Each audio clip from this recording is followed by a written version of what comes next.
주님의 평안, 지난 한 주 동안도 주님 은혜 가운데 평안하셨습니까? 우리 서로 인사하시겠습니다. 우리 옆 사람 눈을 바라보시면서 주의 사랑으로 사랑합니다. 주의 사랑으로 사랑합니다. 주의 사랑으로 사랑합니다.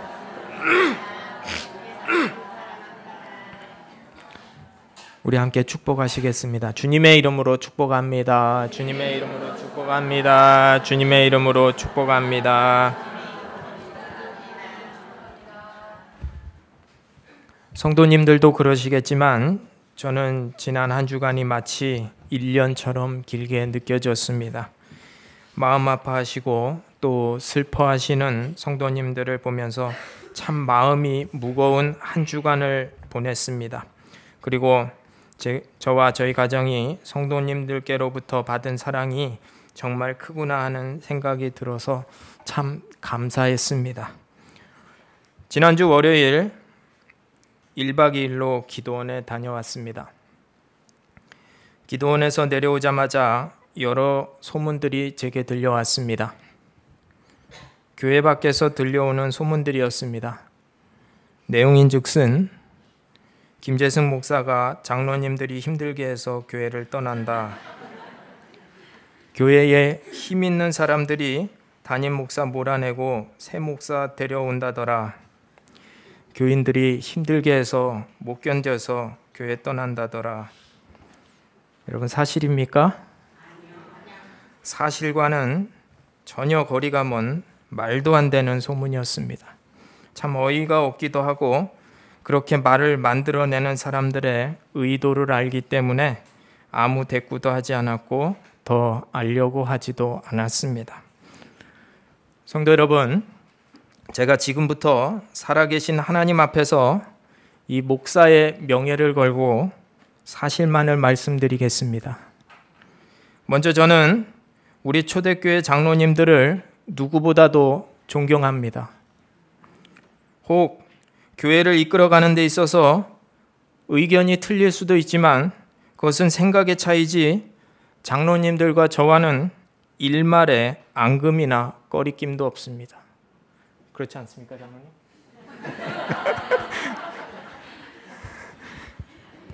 당연히 관계는 이루 말할 수 없이 좋습니다. 이에 대해서는 저희 5분의 시무 장로님들과 3분의 원로 장로님들이 증인이십니다.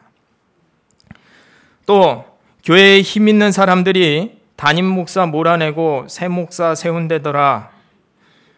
여러분, 우리 초대교회에 힘 있는 사람이 누가 있습니까? 우리 초대교회에 힘 있는 사람이 도대체 누구입니까? 만에 하나 그런 사람이 저를 초대교회에서 몰아내려고 한다면 여기에 계신 여러분들께서 가만히 계시겠습니까? 말도 안 되는 이야기입니다. 또한 교인들이 힘들게 해서 떠난다더라. 제가 여러분들에게 한 가지만 질문하겠습니다. 여러분 중에 저를 힘들게 하셨던 분이 계십니까? 없습니다. 제가 이 교회를 떠나야 할 만큼 저를 힘들게 하는 성도는 없습니다. 물론 교회 일 하다 보면 힘들 때도 있고 힘들게 하는 분들도 계십니다. 그러나 그 정도의 어려움과 힘듦은 목사로서 당연히 감당해야 되고 또 그런 분들까지 사랑하는 게 목사 아니겠습니까? 더군다나 13년간 한국의 환경과는 비교도 되지 않는 선교지에서 그것도 중국이라는 나라에서 살아왔는데 그게 힘들다고 제가 떠나겠습니까? 한국에서는 상상할 수도 없는 말도 안 되는 어려움들과 신분의 위협에 비하면 사실 힘들다고 말하기조차 민망합니다. 지금의 목회 환경이 어려워서 회피하려는 거라면 왜 굳이 더 어렵고 열악한 선교지로 가려고 하겠습니까? 말도 안 되는 이야기입니다. 제가 한국에서 목회를 하면서 저를 가장 힘들게 했던 것이 있습니다. 아마도 100이라면 90은 그것 때문에 힘들었다고 생각을 합니다. 그것은 선교를 끝까지 마무리 짓지 못하고 포기하고 돌아왔다는 죄책감과 그리고 앞으로 남은 선교의 과업을 완수해야 한다는 그 부담감이었습니다. 그 마음의 짐이 항상 저를 무겁게 짓눌렀습니다. 마치 지난주에 본 철로 역정에 크리스찬이 등에 메어진 무거운 짐과도 같았습니다. 그래서 하나님께 수도 없이 기도하고 새벽마다 기도의 시간마다 이 짐을 좀 없애달라고 눈물로 기도했었습니다. 그런데 시간이 지나면 지날수록 이 짐은 오히려 저에게 더 크게 다가왔습니다. 저는 압니다. 저를 짓누르는 그 무거운 짐은 제가 선교지에 발을 내딛는 그 순간 저에게서 떨어져 나간다는 것을 저는 잘 압니다. 성도 여러분, 홍두가 이렇게 말도 안 되는 유치한 얘기하는 것 들으시거든 그분의 두 눈을 똑바로 쳐다보고 말씀하시기 바랍니다. 우리 김재승 목사님은 사명 때문에 선교지로 가는 거다. 초대교회 사명 이루기 위해서 가는 거다. 부럽지? 그렇게 당당하게 말씀하시기 바랍니다. 지난주 설교에 제가 가야 하는 이유와 당위성에 대해서 충분히 설명이 되었다고 생각합니다. 특별히 지난주 설교는 모든 사람이 다 볼 수 있도록 유튜브에 띄우도록 하겠습니다. 외부의 분들이 그렇게 궁금해하시면 유튜브 가서 김재승 목사 설교 한번 들어봐라. 그렇게 권면해 주시기 바랍니다. 지난주 화요일에 간리사님과 저희 교회 인사구역 위원들이 모여서 인사구역위원회를 열었습니다. 그 자리에서 우리 초대교회 2대 담임 목사로 이상권 목사님이 통과가 되었습니다. 아마 예상하신 분들도 계시고 뜻밖이라고 생각하시는 분들도 계실 것입니다. 이것에 대해서 담임 목사가 몇몇 사람들의 말을 듣고 영향받아서 이상권 목사님 추천했다라는 말이 저에게 들렸습니다. 참 속상했습니다.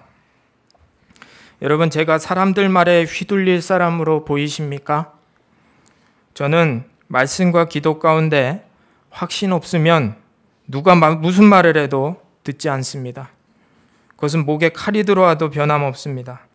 그러나 말씀과 기도 중에 확신이 생기면 모든 사람이 아니라고 말려도 저는 합니다. 제가 누구의 말에 영향받아서 그렇게 했다는 것은 말도 안 되는 이야기입니다.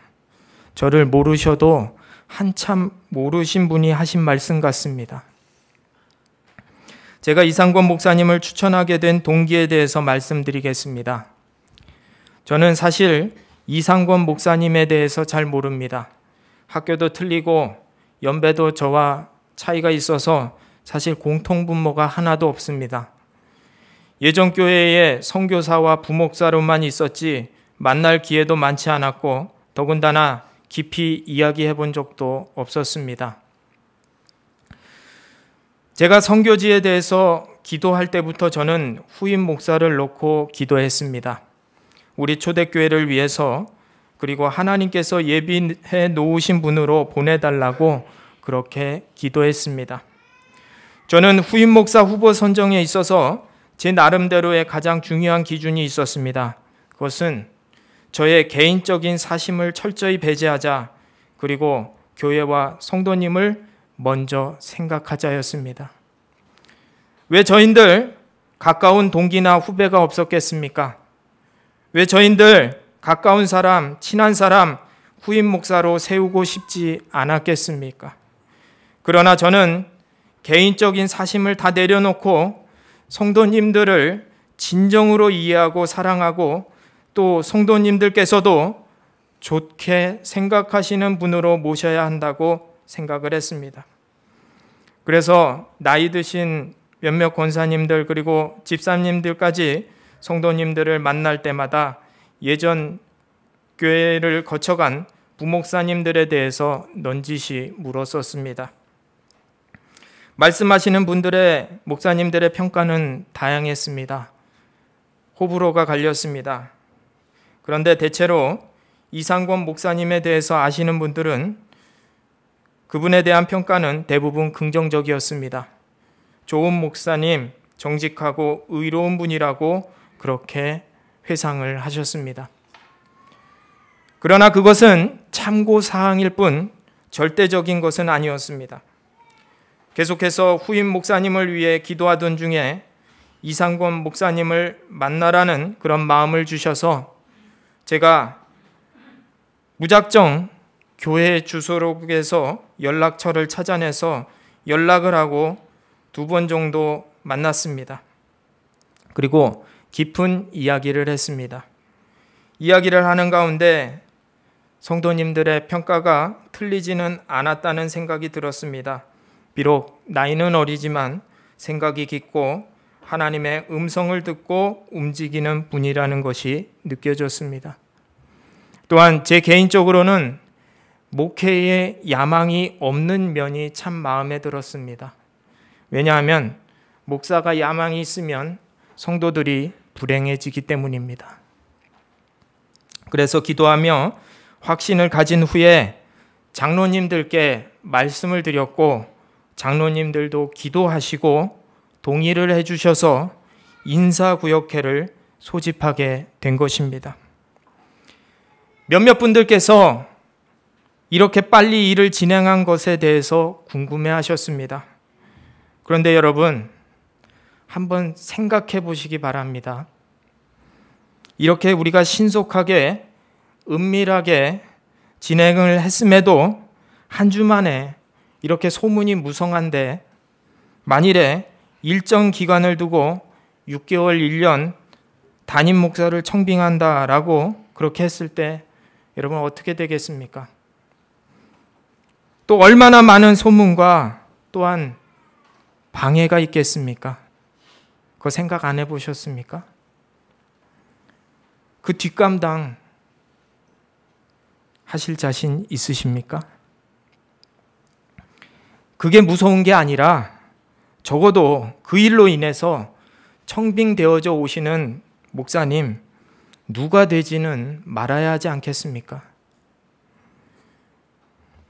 그리고 왜 모든 성도들 의견 묻지 않고 그렇게 결정했느냐 말씀하시는 분들도 계십니다. 여러분, 제가 질문 하나 하겠습니다. 담임 목사의 인사권은 누구에게 있습니까? 담임 목사의 인사권은 누구에게 있습니까? 정답을 말씀하셨군요. 감독에게 있지 않습니다. 선임 목사에게 있지 않습니다. 장로님들에게 있지 않습니다. 성도들에게도 있지 않습니다. 하나님께 있습니다. 그리고 그 방법에 있어서는 교회의 질서와 리더십을 통해서 세우십니다. 하나님께서 세워놓으신 교회의 질서대로 합니다. 이것이 성경적인 인사입니다. 많은 교회들이 담임 목사를 청빙할 때 이력서를 받습니다. 쌓아놓은 이력서 가지고 목사의 스펙 보고 몇 명 후보 추려서 투표해서 뽑습니다.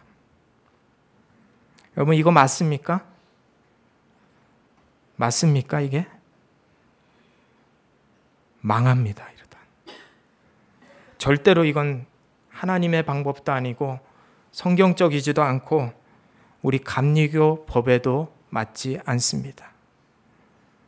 여러분 중에 부모님을 선택해서 태어나신 분이 계십니까? 우리 아빠 엄마를 내가 선택해서 태어났다라고 생각하시는 분이 계십니까?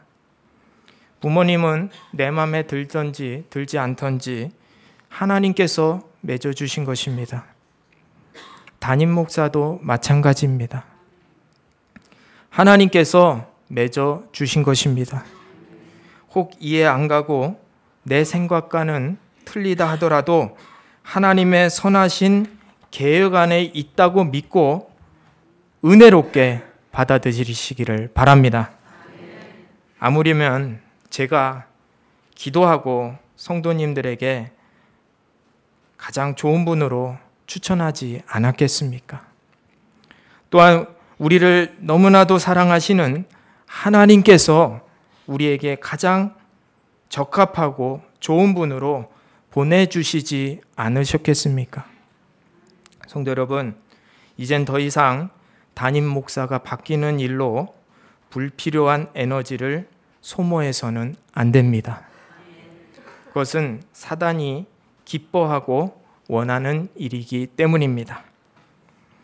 귀한 설교 시간 내서 이렇게 여러분들에게 설명을 드리는 것은 사실을 정확하게 전달하고 또 불필요한 오해를 없애기 위함입니다. 혹시 더 이해가 필요하신 분들은 다른 분들 붙들고 말씀하지 마시고 저에게 직접 찾아오시기 바랍니다. 저는 언제든지 여러분들을 환영합니다.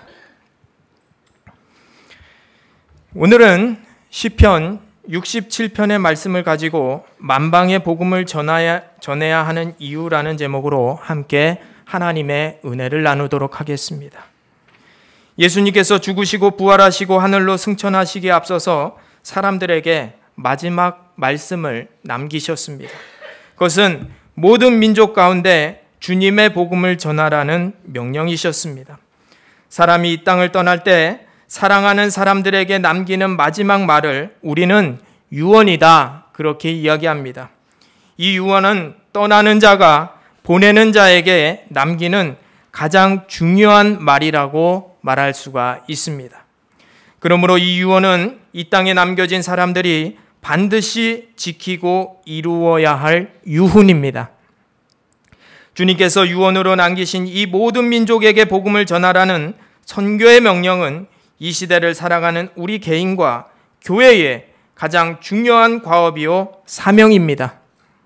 우리는 흔히 구약은 하나님의 백성인 이스라엘에 대한 하나님의 교훈과 인도하심이고 신약은 초대교회를 통한 이방인 선교에 대한 이야기다라고 분리해서 보아왔습니다. 그래서 흔히 선교란 신약 시대에 새롭게 주어진 주님의 명령이라고 생각을 합니다. 그러면 과연 하나님은 구약 시대에서는 이스라엘만의 하나님이시고 신약에 와서야 온 인류의 하나님이 되시는 것입니까? 그러면 이스라엘 백성만이 구약의 주인공이 되는 것입니까? 그렇지 않습니다. 이것은 성경을 잘 모르는 것이고 성경에 대해서 오해하는 것입니다. 구약 성경 면면에 이 세상 모든 인류를 사랑하시는 하나님의 마음이 잘 나타나 있습니다. 구약 성경 곳곳에 모든 인류를 구원하시려는 하나님의 계획이 잘 기록되어져 있습니다. 하나님께서는 창세기 12장에 아브라함을 부르시기 전에 온 세상을 창조하셨습니다. 하나님은 온 세상을 창조하시고 사랑하셨지만 인간은 그 하나님을 배반하고 죄를 짓고 죽음을 향해서 걸어갔습니다. 그래서 하나님은 창세기 12장부터는 그런 세상을 다시 복주시기 위해서 한 민족을 선택하십니다. 그들을 선택하신 이유는 그들만을 구원하시려는 것이 아니라 그들을 통해 세상의 모든 민족을 구원하시고자 하심이셨습니다. 하나님은 창세기 28장에 땅의 모든 족속이 너와 네 자손으로 말미암아 복을 받으리라 그렇게 말씀하셨습니다. 오늘 우리가 읽은 시편 역시 모든 민족이 하나님의 복을 누리고 구원에 이르기를 원하는 하나님의 마음을 잘 노래하고 있습니다. 오늘 본문에서 거듭 강조되고 있는 말씀이 있는데 그것은 바로 모든이라는 단어입니다. 모든 나라, 모든 민족, 모든 끝이라는 말로 표현되어져 있습니다.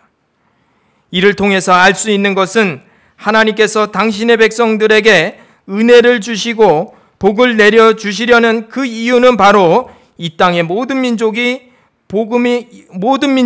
복음이 전하여져서 그들도 우리와 같이 하나님의 복과 은혜를 누리게 하려 함에 있다는 사실입니다. 그저 나만 잘 먹고 잘 사는 것이 아닌 온 땅의 모든 민족, 모든 백성들이 다 함께 하나님의 은혜로운 통치 아래서 하나님을 찬양하고 영화롭게 하려는 데 있다는 것입니다. 나 중심적이 아닌 대의적 차원에서의 은혜요 복이라는 사실입니다. 하나님의 은혜와 복은 나만을 위한 개인적인 차원에서 주어진 것이 아닙니다. 대의적인 차원, 다시 말해 온 인류가 하나가 되어서 함께 하나님의 영광을 드러내게 하기 위해서 주어졌다는 사실입니다. 선교를 통하여 하나님의 나라를 이루게 하기 위하여 주어졌다는 사실입니다. 우리는 이 중요한 진리를 잊어서는 안 됩니다. 하나님으로부터 선택을 받은 아브라함의 후손인 이스라엘 백성들은 다른 민족, 다른 종족이 가지지 못한 하나님의 계시인 말씀을 받았습니다. 그들은 하나님의 선택을 받은 민족으로서의 자부심이 대단했습니다. 그들은 너무나도 행복했습니다. 그들은 선택적으로 주어진 자신들의 축복을 만끽했습니다. 그런데 그 축복과 함께 주어진 의무는 소홀히 했습니다. 선민의식과 교만에 빠져서 오히려 다른 민족들을 천시했습니다. 우리는 이 이스라엘 백성들의 과오를 반면교사 삼아야만 합니다. 우리는 하나님으로부터 큰 복과 은혜를 입었습니다. 하나님께서는 이 나라 이 민족을 축복하시고 한국교회를 축복하시고 우리 각 개인을 축복하셨습니다. 하나님께서 이렇게 큰 복을 주신 데는 하나님의 선하신 목적과 계획이 있습니다. 우리는 우리만의 세계에서 우리만의 복에 취해서 고여있는 물처럼 머물러 있는 것이 아니라 이 복을 세상에 흘려보내야만 합니다. 우리는 이 하나님의 마음과 뜻을 잘 읽을 수 있어야만 합니다. 오늘 본문에 그 하나님의 마음이 잘 드러나 있습니다. 오늘 말씀 통하여 모든 민족에게 복음을 전해야 하는 그 이유에 대해서 우리가 좀 더 깊이 살펴보도록 하겠습니다. 첫 번째로 구원을 얻게 하기 위해서입니다. 우리가 만방에 복음을 전해야 하는 이유는 모든 민족이 구원을 얻게 하기 위해서입니다. 2절 말씀 우리 다 같이 읽도록 하겠습니다. 주의 도를 땅 위에 주의 구원을 모든 나라에게 알리소서. 아멘. 복음이 온 나라와 민족에게 전파되고 그들이 구원을 얻게 하시기 위해 하나님은 오늘도 일하십니다. 그런데 그 방법은 우리의 전도와 선교입니다. 하나님은 하나님의 사람들을 통하여 복음을 세계 만방에 전파하십니다. 하나님은 이 세상의 모든 인류를 사랑하십니다.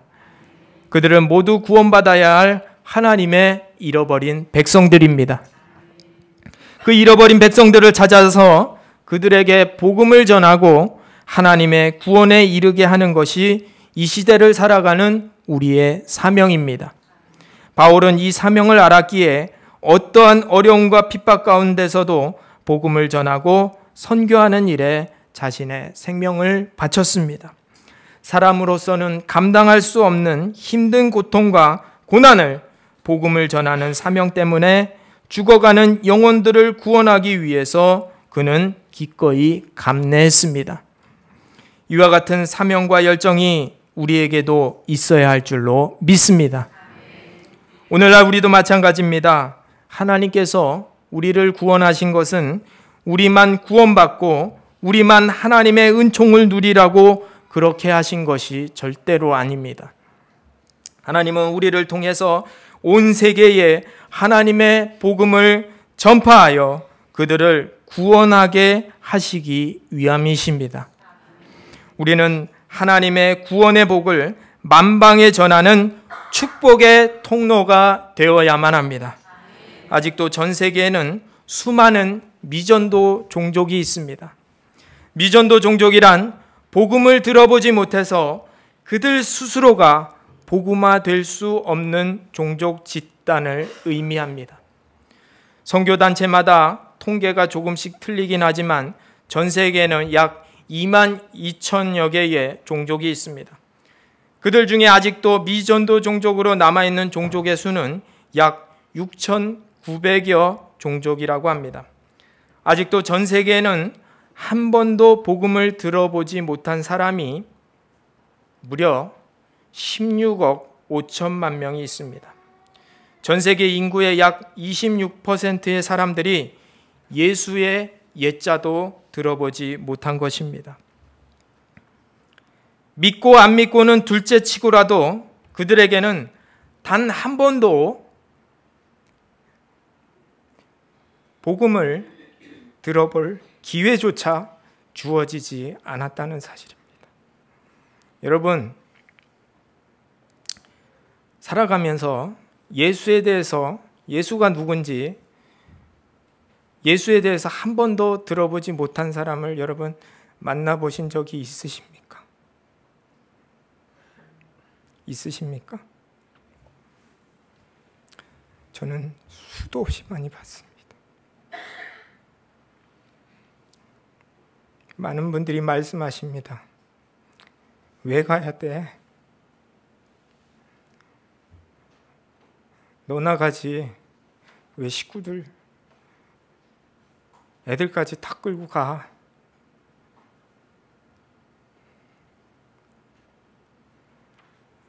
왜냐하면 적어도 예수라는 사람이 누군지는 알려줘야 되지 않겠습니까? 저는 그거 하러 갑니다. 참 기가 막힌 일입니다. 요즘 같은 시대에, 오늘날 같이 과학이 발달하고 정보통신이 발달한 이 시대에 예수가 누군지도 모르는 사람들이 전 세계에 16억 명이 있다는 사실을 여러분 그냥 남의 나라 얘기 듣듯이 그렇게 들어서는 안 됩니다. 우리의 책임입니다.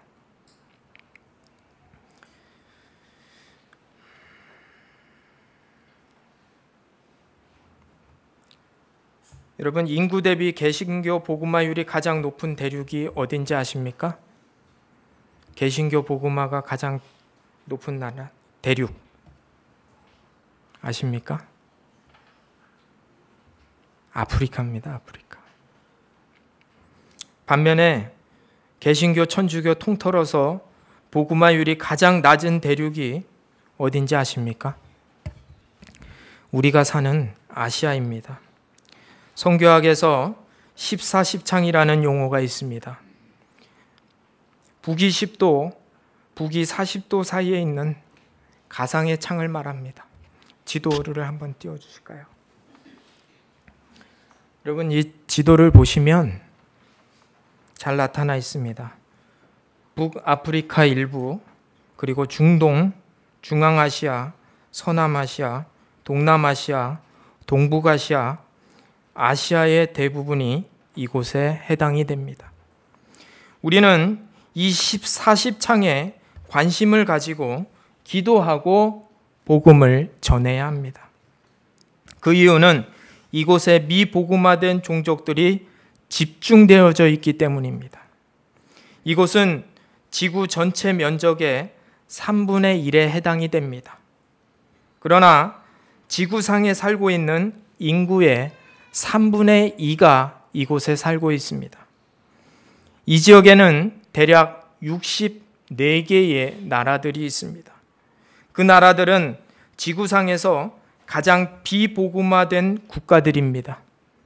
복음에 대해서 가장 배타적인 30억의 인구의 97%가 이 14십창 안에 집중되어져서 살아가고 있습니다. 특히 이슬람교와 공산권이 이곳에 모여 있습니다. 또한 힌두교와 불교가 분포되어져 있습니다. 이 14십창 안에 유일하게 복음화된 나라가 한 나라 있습니다. 어딘지 아십니까? 이 14십창 안에 있는 나라 중에 유일하게 복음화된 한 나라가 있습니다. 어디입니까? 여러분 지도 보시면 오른쪽 맨 끝에 뭐라고 나와 있습니까? 한반도.